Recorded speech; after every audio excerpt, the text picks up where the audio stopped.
ka channel min subscribe sak tu te in zawain chibai le ule Mittui luangin kiran rel lo Pasaltha Rothuama le Keimi bungrukna ngai thale ila he story hi ngai nom titak le thinlung taka in lo ngai thlak theinan kadu sakna sang ber kan hlan le chuni e Mittui luangin kiran rel lo Pasaltha Rothuama le Keimi bungrukna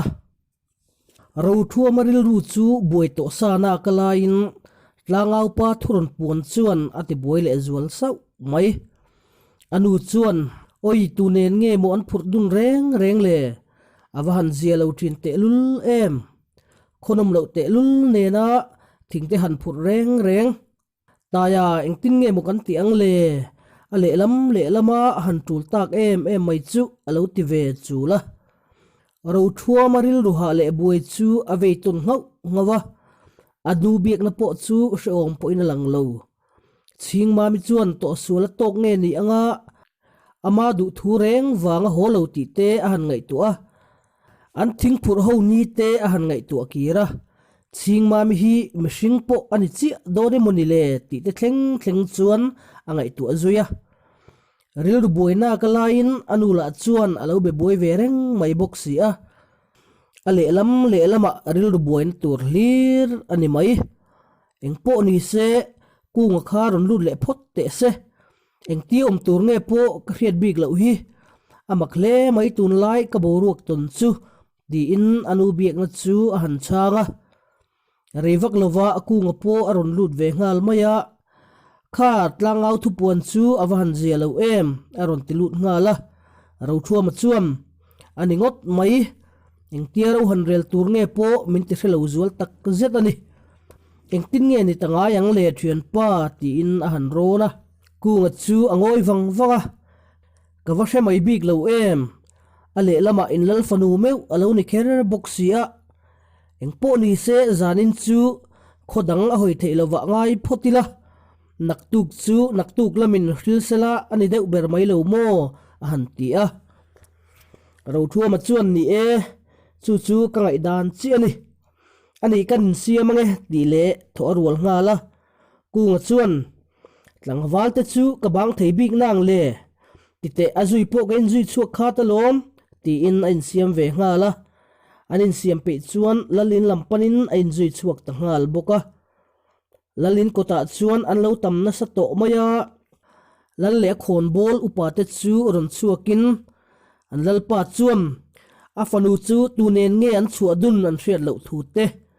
khoilam nge an panti po an hriat sak lo thu te a han soya a khomi puile tlangwal te a Pasaltha te laka a in thlahun thu le zaomati thu te a han soi luama afanu chu adame mo a thi mo a aruang tal zon mu sakram turin a han nge na an lal thu soi zo chuan aupamin ber chuan tlangwal ho fuina thu te a han soi ve le a ti chuan valu pa te chuan in sem dar dan tur le zeneya zon dan tur te a han soi le a munlia in trenin amul hloka zon tur an ti a chutiang chuan ruam man na fel tak nen ching ma mi zong tur chuan mual chuan ko Pasaltha le tlangwal ho chu an chuak ta ngwa maya Rothuama te thian dun chu ra bel mual an ti mai tuam tur zing an tela thilmak deuh mai chu tu ma zing lama a thingphur tur chuak tu main an mulo tlat mai chu ani akal na lam te chu riom se azon te po a ul deuh tur hi ani a khonom lo ni bera le ngal ma ania thingphur tur han chu ma mai chu magan ti theu maya chu aya makma chu tu ma in a thingphur tur chuak an humi lo mai chu ani ti chuan zan khuain tlangwal tlom ngai te chuan an zong ta a ma se khowar nu thleng po in a nu ma le sul nu omang po an hutamia lo maya valu pa te chuan hon san le ri phota chote in ei puara thathara zon thatle an rela wangin kutbeng chuan an hole tavek ria zolbu ga chuan rawan han rel thale a chofun lian tok tak mai nen uluk zo ka zong tur chuan an thok chuak thale ta a Rothuama chuan a thian pa hne na chuan thian pa heti hi kan ni ta si a eng po ni se voin chu I han thok chuak le lo phot maila athalom ni lian moi po eng malo ti big lo tura ngai la han tlan boruk dai mai big la chu ani thei me to in ka hre si lo a han ti a kunga chuan ni ati ngai na takpo om lo ani hi ipu te chuan min lo be se na sa to viau nge yanga ma se eng tin kan ti chuan ang le alo ti ve a ti chuan ching ma mi zong tur chuan an thok chuak vele ta a ni lenga an zon nu po in asul nu taknial po an lam hulo fo mai chuan valu pa te atimang ang ru in an beidong ru hle maya sapui po lo tong fu pal ni se an sul nu le thi sental mu tur ani a ra la tong pal zo kem ni ang ma se chu po chu lo ni se a man ruwa em le nam a chem le sei pui thlengin a enge mo ber tal chu an muarin om si a Rothuama ngai to na chu kal ding hle mai ani mei chia te lul kha khoi kha akal la don lo ti a chianga ma se akal na tur o mang le akal phak na tok tur chu zon lo lai an nei to tlat lo chuti chung chuan anu ma taknial po an lam mulo chuan ching ma mi chu aring hel zual tatlat mai sa le ra lam ani aring lova ma ania tluk ba sual tok ani po aring hek lo ching ma mi hi athi po aring lova khoi ai motak aw maring ani tuna ama zong bo em tu te po hi ani chuan a muruk vek aring hial zoka ma se chu arin na chu sei chu chi ani angem a thian pa kung ne na chuan tite keini chu za po don lovin I chin san mai te ang engkan an chuan po karing lo top mai a han ti a kung chuan makati deuh hle maya ma se engdang chang lovin iti chuan le alo ti maya ti chuan an thian te hriat lo chuan an ho dun ta a khothim rual velin in an thlenga Rothuama nu chuan ti ziange ta ya in lo hon bik mai ching ma mi chu in la humi lo mo alo ti chu la Rothuama chuan o mulo chu ni hi kan mu mai po garing lo chu wangin kan ron horu tamai le lama thil dangin rilru alo la peng lo thei bok si lo nen thok lak hak pa hian han ti a anu chuan hriat thiam mel chi lo hian engtia in mu chu irin lo ngot mai enge I soyom zia kawaman chi alo ve alo ti le a Rothuama chuan mutur ni ila mu lo po ahun to leinem alo ti maya aril du tak le arin dan te chu asoilang du kher lem lova anu bok chuan avamak om te mau ve mole athi mo adame mutala mu lo ngot mai chu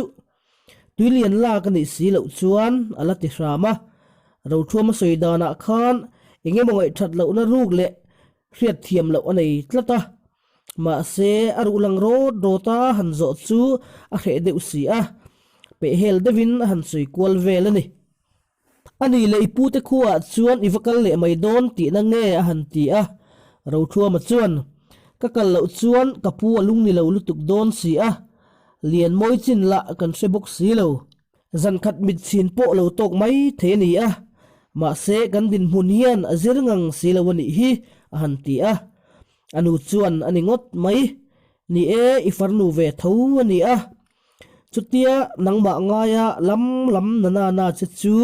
vakalul ro khai hei ke ni lam chu ngai tu awak po kan ngai lo lai takani ve hi alo ti a Rothuama chuan lo kir le wat ka tumang ka thian pa lian ki mapo ombo san reng thei kani lo chiari la chuti bok ching ma mi lo bo bok nen a han ti a zan re nei kham chuan Rothuama le kung chu an siam soka apu te khuwa kal tur chuan an chuak tanal nala man mo hle ma se a thian pa tlok masalova kal chu dikngangin a hre sei lova ba ka enge chanchin a hriat lo na po a rei to nen tlo koilok chuan tumani lian ki mati nan lu chuan lian ki ma chu bor chhor zet hian le kapuya loading vawa Rothuama mela mu chuan a hlim kher mai ma se ala tong theilo tlat mai chuan thilati buai thla kani Rothuama chuan a han beluama ô le ai ti nan alu alo bu a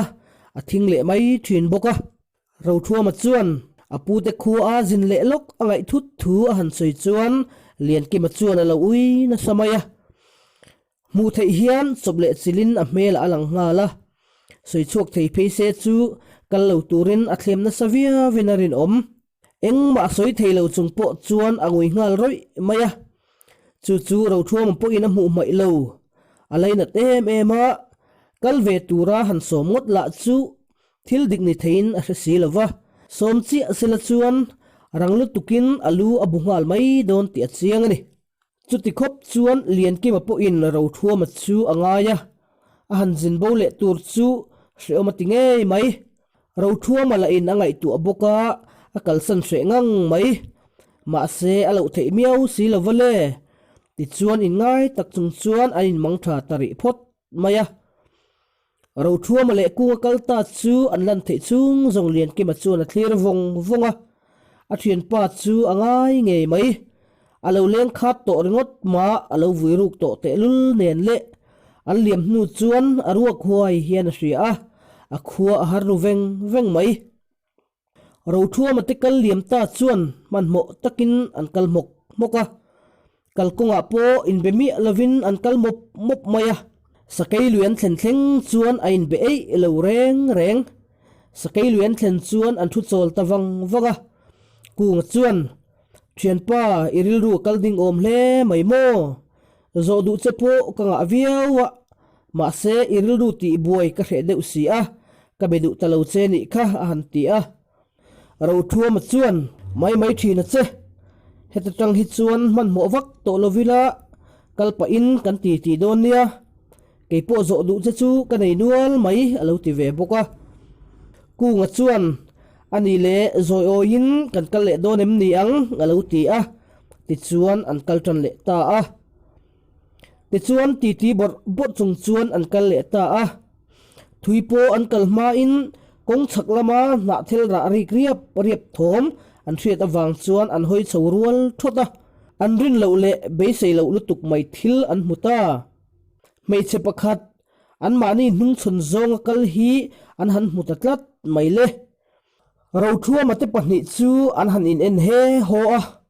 tunang ram palai lenga khoilam mei chia nge ni tanga yang le Rothuama thuak chu a vir zoka chingma Mittui le ama sa zoka kal kunga chu tlan pela rual nga la mei chekal na lama chuan atlanta chiam mai anunga kunga chuan thil omzia hremi alavin aron ve nga la kunga chuan a thian pa chu a phalo na samai among phe muman voi chawani maya ma se tlang bok atlan liam chuan Rothuama chu alo dinga alo hoya khoilama nge tlan tak a han ti a Rothuama chuan alu alo thing na a kunga chuan i muman lo mo itlan chakte reng nen le thian pa an ti le a Rothuama chuan amak hle mai among phe po ka muman tlat lo tite hei khuwa thim mai don konga khari chukle mai te ang ngot chi poni hrep lo hi a ti in konglam pan chuan akal nga la kung chuan ngoi rengin azui boka kong an thlen thlak chuan kunga bok chuan kha khaim ni kan mi zon ching ma mi chu a han ti a Rothuama chuan ka chiang bik chi lo a mel kha ka han mu chiang man tlat lo lom alo ti a kunga chuan ka mu chiang viau chuan ka hria a ma se ching ma mi mel kala mu ve tat si lo lom ma se amak chu kala ti hle tho mai a han ti le rama Rothuama chu angoi wanga ti te thian pa be cher turi dap te ang ani lo chuan kong hi mu har tan riau mai a han ti a ti chuan mai cher tur mauro chu an han vo phel phoka cher thum da izet an vuak phel nu chuan an trona pakhat chu chingalin pakhat ve an pu boka Rothuama chuan ma hruai ve thungin kunga chuan thian pa kalo thlen tira tang khan i mela hian engemaw in thup le zep om tata a hriat na hi kanaya chu ania nichina zo du che kanei kan han ti po kha engemaw harasat na le veiruk chu inei nge in ka hria ania a han ti a Rothuama chuan chuti emoni le chutiang veiruk le engma thup kanei po ka hre hlei lo ingai bel mai mai ni long mo alo ti maya kunga chuan khai thian tha min ngai ve ni chuan zep tlat zong tumbik lo jok te khai ka hriat chian ve khop mai cha hi mo alo ti le ngata Rothuama chu alo nui hoka ti dang vor puin lian moi chu eng malo ti man lawang chu mo alaina tom viau maya chuti rualin ka ti dam the zeng phei chu ani mangsi lawa atinia nia kunga chuam athi le dam chu nangma hian ai ngatui viau ninge chuan lang meu si a duanga kan le man lo chu azia lo ka ti rualin I hun ton mek hi a kher khan mani eng po ni se ipu te po in an hriat thiam lo che ka ring hau lo mai ti in na lo changa apu te kholan theina tlang chip zol an thlen chuan an han ding chol le zoka te chuan muang changin an kal le ta a ti pa chung zela kalin mudre nu vela khuat chu an lut ta a apu te in bulan thlen chuan mei alo la in tu enga ma se thomero om lo kunga chuan ma hruain kailon ra ka lon pa chuan hui ha in mutem ni hei kan lo thlenge a han ti a kong khar chu sir zong nam tol arwal ngala apu te chu tu ma an lo lamulawa kung te mel an mu ve le an ron tho ngal suawa apu chuan Rothuama a mu rual chuan khai ta yai lo kal thei mo lo ti ngala Rothuama chuan ngai dam kan ngai ani tun lai kan bo ruak tonin azir lo lai takania wangin duang point kan ron man mo thei lawani ti in thupa han choya apu chuan alo ni tak chu mole kha han thu ha dam phot mai te u zufang kha han la ula an du to khian han hop ma sate se ati zunga rapui chung sanga zufang bel chu choi thla in Rothuama le kunga chu an hluya an ni kal chaw le dang ro to chuan an du to kin an hop ta a man hla an ti dun ngei mai chuti chungin apu chuan lian moi na ton dan le chumi hnuwa om dan zel te Rothuama mingalam na sat dan te thleng chuan alo soi chara Rothuama le kunga chuan an lo ngai thadun kara an du to kan hop nu chuan Rothuama po akai ta chal mai kunga la abang lo Rothuama chuan eng tia ti chinge ni yang le ka ming chu lo lampo ni se ati dam theitu kan big box si lo ka bang bo ang reng hle mai a han ti a apu chuan eng po ni se rindan chu ka nei dewa ma se adik nge dik lo zong ka rebi khau lo inaw hian angai zong chem ni o ka ti dewani a han ti ta a Rothuama chuan han chan mai dan tur ngai tu buai le a eng kim soivek lo mai nge tha anga soilo lo ti angai tu lai chuan apu bok chuan taya I farnu nen hian in lo in ngai te hi ani ani chuan eng kim tlang taka soi tha ang ma se chu ni lo ram se ka ti hle mai a chan chu min thla tu te le kan thla kal zel te mol phona ani don wang ani alo ti le chara Rothuama chuan a o han thian khara ni kapu ati man chawa a soi zom le ma chuan lian moi chuan thoma ron nei ta a om zanei mi alo hian aron riat chuak noka chumi kara chuan Rothuama ming po alam mola Rothuama chuan lian moi ban vuan chung chuan lian hi tha I enge na Rothuama kania min hria alo ti mola ma se lian moi chuan shom point om chuang lo hriat tham mang lo hian a phun mola enge soi hriat tuma an ngai thlak nai po in a soi eng man the thei lo chu tiang chuan zan khuwa zak main a khat tok chuan aron om thina han mut san zia zang ani hau lo mai ma se zan tam tak apu te chu lo meng rei zon to le lo tlei war lek rengan ni awangin Rothuama chuan kapu nang ni chu lo vom ha dam ri phot mai te u hei ka lo thlen to hi zanin chu kan chok ve phot maeng chu a han ti a apu te po chuan an nial du lem lova ti chuan apu te chuan mut zai an rel ta a kunga po riek ve ngal mai tura angena wangin Rothuama nen chuan an la ti mola apu te chungero chu an chaw tlang to boka an muha dam ta siaya Rothuama le kunga ero chuan mut po an tum lem lo khowar don hnaya liền moi chu aron tong vai le tanok nok maya Rothuama te thian dun chuan an lo buai pui vata Rothuama chuan liani engei du le a han ti a chuta lian moi chuan fi avak lo le zoi sap hian tui aron ti a kunga chuan tui sik chu avasu asak vata Rothuama chuan lian moi chu a in tir ngala ma se tamero chu a in le du chuang lova chutia tuite aron lam ve le ta ka chuan aron hat so le don ton ni a an hriat awangin kunga le Rothuama chu an hlim le a kunga chuan fiam thu hian damdoi mum lian lo thlen meu chuan ma kan son kuar ka hriat chu le a han ti zawa Rothuama chuan a chang lem lova alo nui suk du chawa lian moi chu amu hil zui ve le ngal maya ti chuan ren thut le ma chuan khofing ron chatin khua aron var zum ngal maya apu jing ron tho chuan Rothuama chu aru ka ko hrangin taya nizan khan engma soi chian kha kan nei talova unaw hi in lo in ngai tak takem ni a han ti thale a chuta chuan engma je phun ani to lo ti hria in Rothuama chuan lian moi na ngai zon dan zong chu a hril taveka Rothuama soi zo chuan apu chuan alu han hiat nu a ani tak chu kalorin ril ruk dan chi ani amakle mai hetiang hi min thla tu te an la om ngai lova chu wangin hriat thiam po har sadon le in ka hria a han ti a Rothuama chuan soi tura van kher mai ma se a in thiam lo lem lo a chan chu ani na ngai zong ve zeng po ni lova nuam lo chu ti viau ma se a thiam lo no min a hretlat lova apu chu a ve ngau mai nakina chuan taya voin chu ka silai hi kengla ramwak la tha ang a han ti chuak phong maya Rothuama chuan enga ti te thu chu ni ang mo alo teril ru neu neva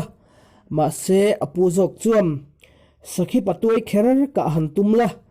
ti chuan atui hang i hop ti ranga ina winanga izon na che chu are ba ka anan na tang hian adam pha don ani a han ti le a chutianga apu ina han soi chuan Rothuama chu aphur hle mai ma se khoilama nge sa chu achananga a hlotin nge theyang ti chu angai tu na samaya tuk thuan nei kham chuan kunga le Rothuama chu ramwak tur chuan a in buat sai ta vata apu silai pu chung chuan an chuak ta a an chua dona apu thu soi sun humual ram an ti lam chu an pan ngal tawanga kunga chuan hlotin lo a hlom hle mai a chu wangin thei to pa fim khorin o ni ang a han ti a Rothuama chuan alu alo bungau ngawa reingia lan kalnu chuan sunhlumual an ti mai ram chu an thlengta a sunhlura alian thatak tak hi hmuntina alora kur nge ngoi maya chungzong chu kalpel zelin sunhlu kung khat niam li ai le apu in a that laya a chan thin nge mai omna chu an thlengta a chumi chang tur chuan a chan thlengte an siam ngala chunu her zet zota chuan saki pachal lian tha em mai hi aron chuak ta zan maya Rothuama chuan han ka thluk tok mai chu achak em a ma se apu soidan khan apatuai kher turani boxi a uihle ma se apatuai ni miau lo wangin Rothuama te thian dun chuan an thlir renga nakina chuan chu sakhi chu han huk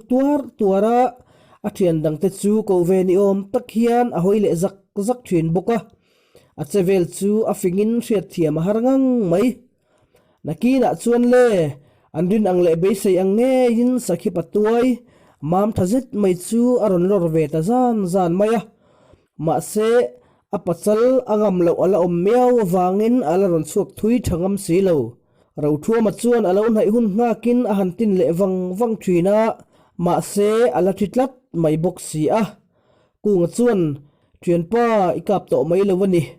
so bak so chuan aron hnai ngam do ne moni le alo teru sa a Rothuama chuan man mo su thian pa ala hla deu mai ka thel pal hlo takin apachal hian adu to ka tan zo huna chuan akal bo mayang ti chuan kan tumber sa chu aron hnai emang ti inzoi te hian lo changa reivak lova Rothuama soyang nge chuan adu to ka nga nge saki pachal jok chu a hoi vuala ain sa seng tamai renga chuta akalpa chuan a patuai chu han tlan ta ram maya Kung oil tuk le thin rim chuan khera khera cha chuan o alo ti bai bai a Rothuama chu alo nui tut tuta poi ti ve vak na nge kung chuan han ti a Rothuama chuan ti ve thove